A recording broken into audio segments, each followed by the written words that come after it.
You are about to listen to a snippet of the Terra Incognita podcast. For the full episode, please click on the Patreon link below. Okay, thank you very much.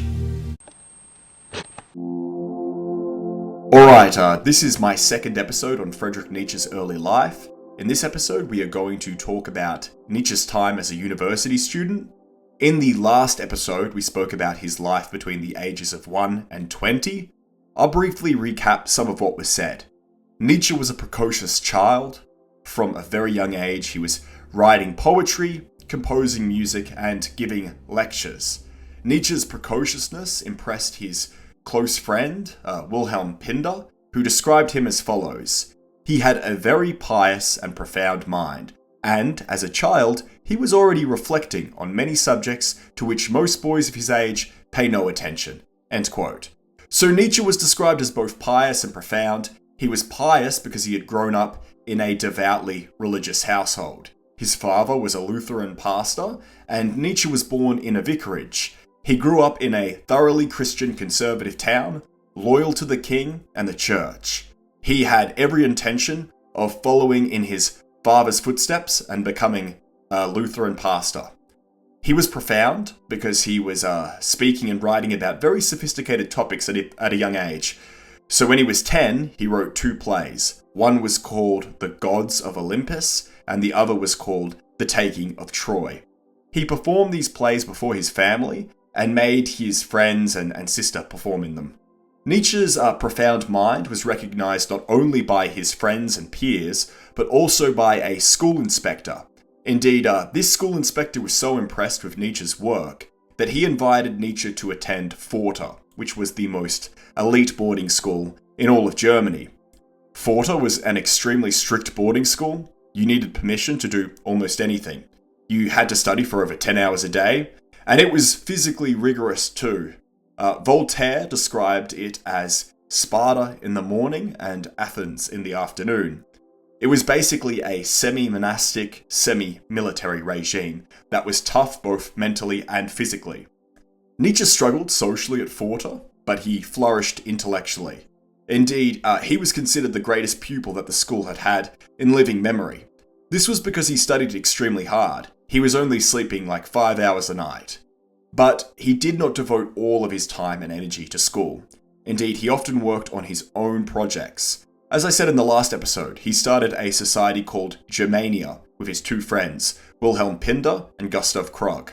Members of this society were expected to contribute original works of art, literature, and music. Nietzsche contributed compositions inspired by Bach, as well as lectures on Byron, Napoleon III, and his first work of philosophy. Everything about Nietzsche's upbringing was Prussian. He was born in Prussian Saxony, he was named after a Prussian king, his father personally knew the King of Prussia, and he went through the Prussian schooling system.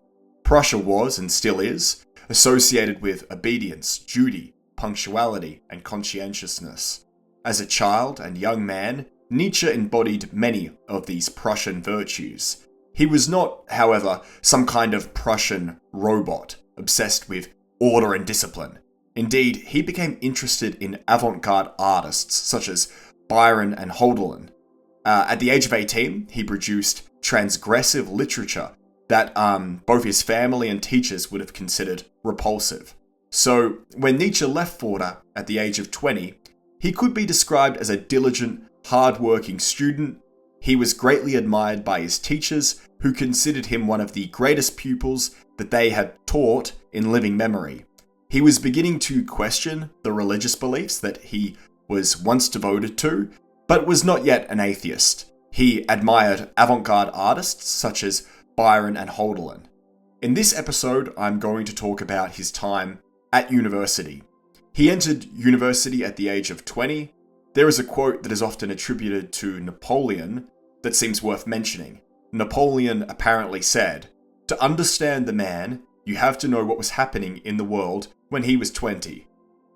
He probably didn't actually say that, but I mention it because I think there's a lot of truth to it.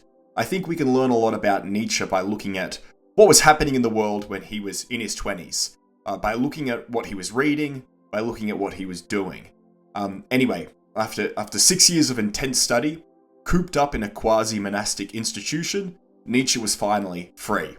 The year was 1864.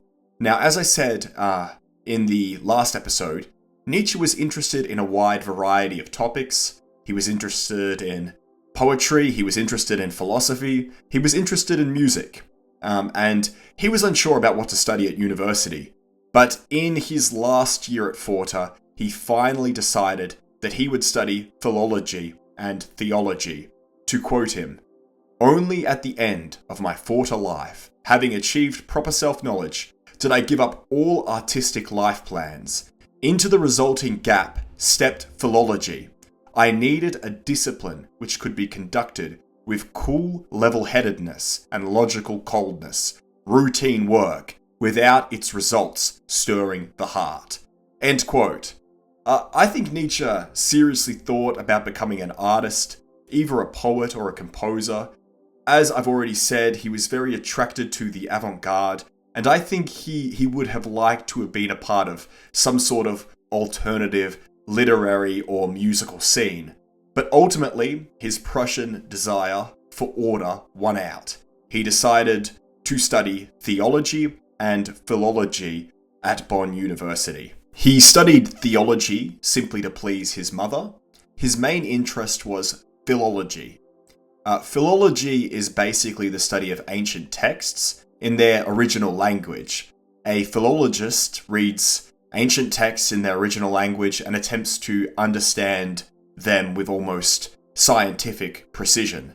So philology is basically the discipline of making sense of an ancient piece of writing. It encompasses fields like etymology, linguistics, etc.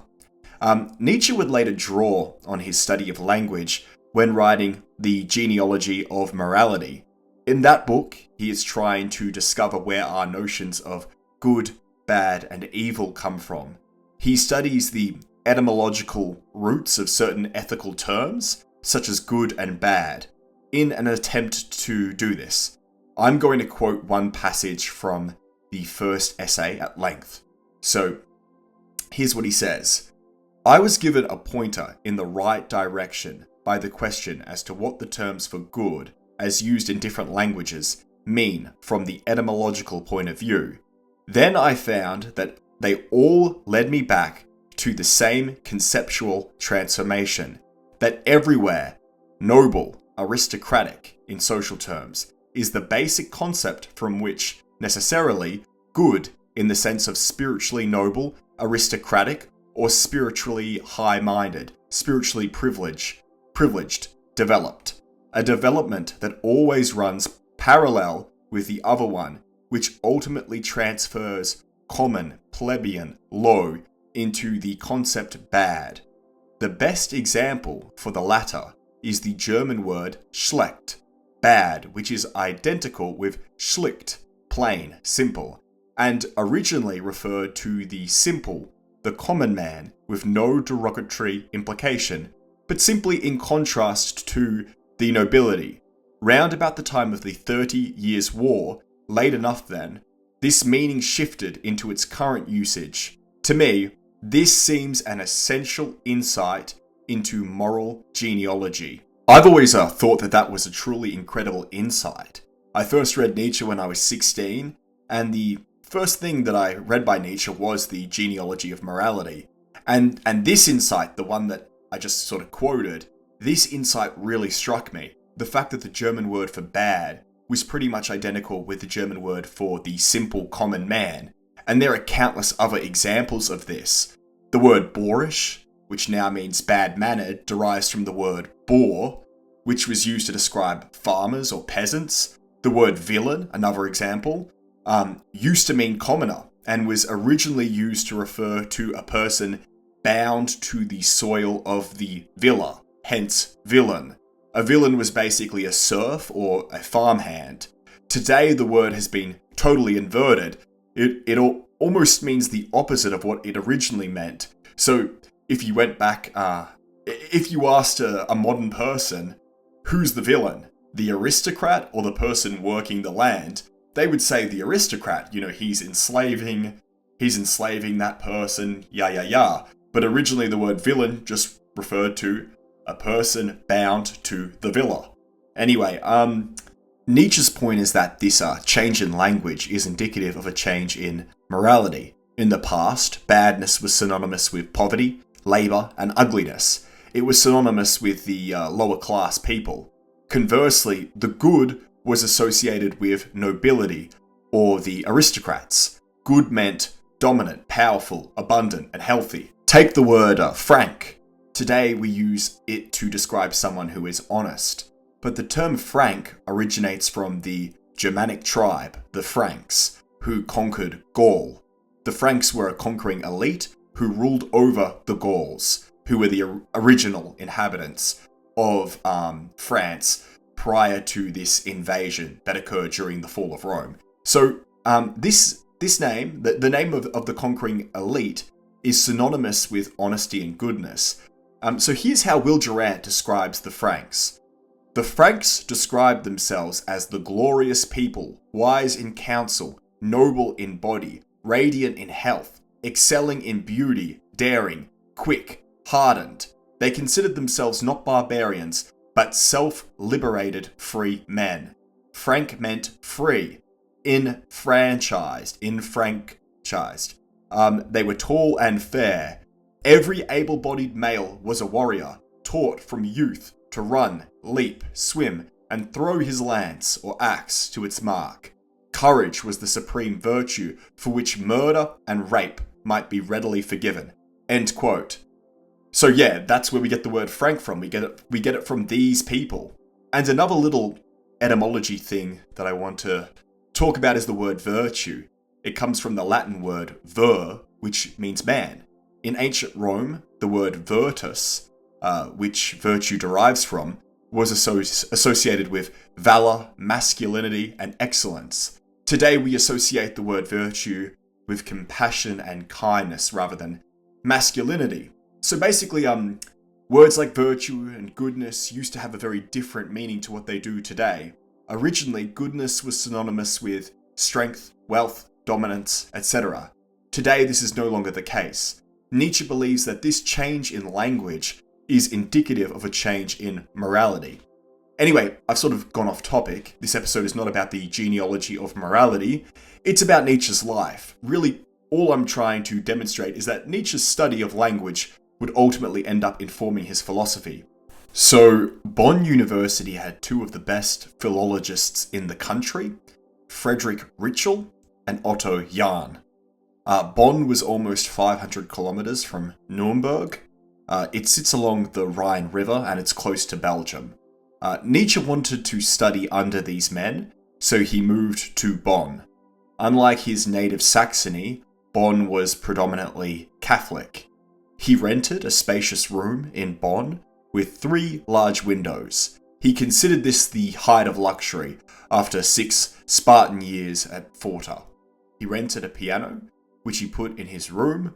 Over the piano hung a portrait of his father. Shortly after arriving in Bonn, Nietzsche joined a fraternity called Franconia. Fraternities were a dominant feature of student life in 19th century Germany. Fraternities had existed in Germany for a long time, a lot longer than the 19th century, but traditionally fraternities had been associated with their state of origin. Prussian fraternities would identify with Prussia, Saxon fraternities would identify with Saxony, etc., etc. Nationalist ideas were totally foreign to these institutions, but after the Napoleonic Wars, this began to change. Many young Germans had volunteered in the Napoleonic Wars. They had fought side by side with Germans from other states. They had defended the German fatherland from the French invader. After defeating the French, these 20-year-old war veterans returned to civilian life with a new outlook on the world. When they entered, or, re-entered, the universities, they brought new ideas about the world and about Germany. This is how one university official described the entering class of 1815. Recent events have made a deep impression on the students. Their active participation in the struggles for liberation Their susceptibility to the ideas stirred up by the great world events have bred in them an entirely new spirit." End quote. Perhaps you could compare it to the student movement of the 1960s, but instead of, like smoking weed and talking about free love, these guys were dedicated to liberalism and nationalism. Now, as I said a moment ago, the fraternities had traditionally been associated with their state of origin and monarchy, and they had been reactionary and elitist. When the young veterans returned from war, they wanted to maintain that same sense of brotherhood that they had whilst fighting against the enemy. But they considered all German men their brothers, not just Saxon men or Bavarian men or Prussian men. During the war, they had put aside their regionalism and united in patriotic solidarity to free Germany from its foreign oppressor.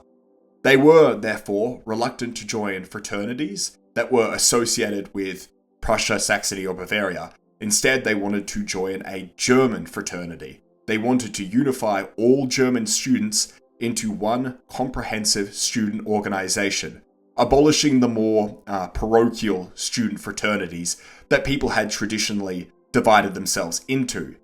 Now, this might seem like a relatively harmless and insignificant initiative, but you have to realize that these young men didn't just want to unify all German university students, they wanted to unify all of Germany. I'm going to quote the 1818 Charter of the General German Student Union movement. It says, "Patriotism for the fatherland and the national spirit will come to consciousness. Yes, we express the bold hope that the long-awaited unity of the German folk will be achieved through the beneficial consequences of this organization."